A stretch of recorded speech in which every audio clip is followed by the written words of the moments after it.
part 2 of our video. Here we have lots of examples of the same sentence in lots of different cases of where the pronouns would be placed.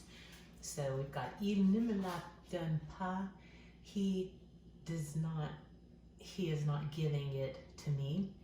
Of course, the English order is a little bit different. And then this is the negative sentence, but the ne and pas are highlighted in all of them, so you could just remove it. Il me la donne pas. Il me la donne. He gives it to me. Est-ce qu'il ne me la donne pas? Does he not give it to me? This is a question with est-ce que, and it's in the negative or the affirmative. Does he not give it to me? Does he give it to me? You see the me comes before the la, comes before the verb. In all of these, ne me la donne-t-il pas? This is a question with inversion. Does he not give it? It's the same thing, but then, you know, the only exception or the only difference is for pronoun placement is the affirmative command form or imperative. So donne-la-moi, give it to me. Here it's different because the la will come before the me, but then me changes to moi because it's at the end. Me and tu would become moi and toi in this imperative form. But whenever it's a negative command, ne me la donne pas, then it goes back to me before la. In the two verb situation, il ne va pas me la donner. He is not going to give it to me. The pronouns come before the infinitive. It's the same pattern as before, and then you just follow the chart about which comes, you know, before the other, but they're still in the same place as where you've learned them originally. Il ne me l'a pas donné. In this case, the me comes before la again. The la is just contracted with the a. This is a passé composé using avoir. And so because the direct object pronoun precedes the verb, I know I've said it lots and lots of times, but because the direct object pronoun precedes the helping verb here, then the past participle has to agree with it. And in this case, we've used over and over la. So we added one e for feminine singular. Est-ce qu'il ne me l'a pas donné? Didn't he give it to me? This is a sentence with est-ce que in the negative, or you can just, you know, take out the ne and pas. But again, because the direct object pronoun precedes the helping verb using avoir in the passé composé, then it has to agree. And here, ne me la, this one is just a question with inversion.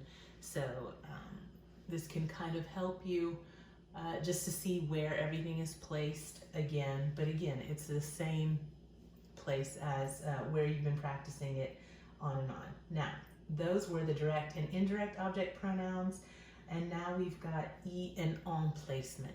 So the e and en will remain closest to the verb when they're used with another object pronoun. You're not going to have both of them, but it's going to stay closest to the verb when you have either one. So Ariane lui parle de son voyage.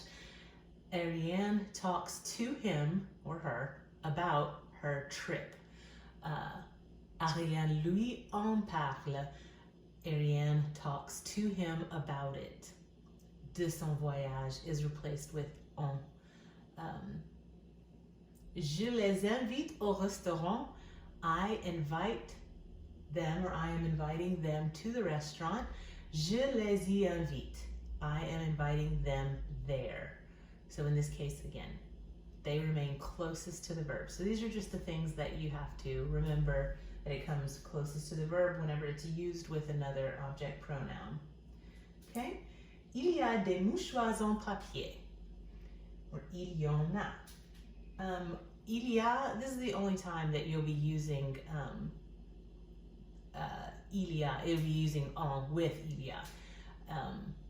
It's the only time that you'll see them together.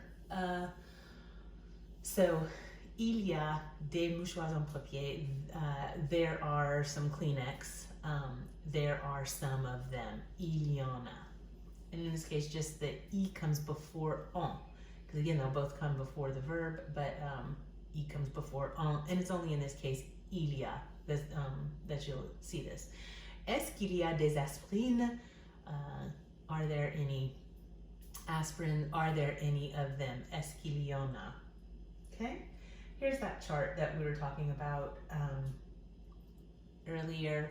Here is your, just like the order or the progression of your pronouns. So we've got me, te, nous, and vous would come before le, la, and les, which would come before lui, leur, then I, then on, then the verb. So you would just refer to this.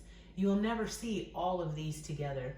The French would only use two, like no more than two. If for some reason it would be, we gave it to them, there, or whatever, they would just restructure the sentence because that would just get kind of ridiculous. So it's just, so if you have like one from the first category, if you've got me, te, nous, and vous, and then lui, leur, then you would know that those me, te, nous, vous would come before lui or leur, or le, la, les before I. So you see it just kind of goes in the left to right fashion. So, okay, well, if you have any questions on this, please don't hesitate to contact me. Otherwise, your homework is already posted, and I'll see you guys next week.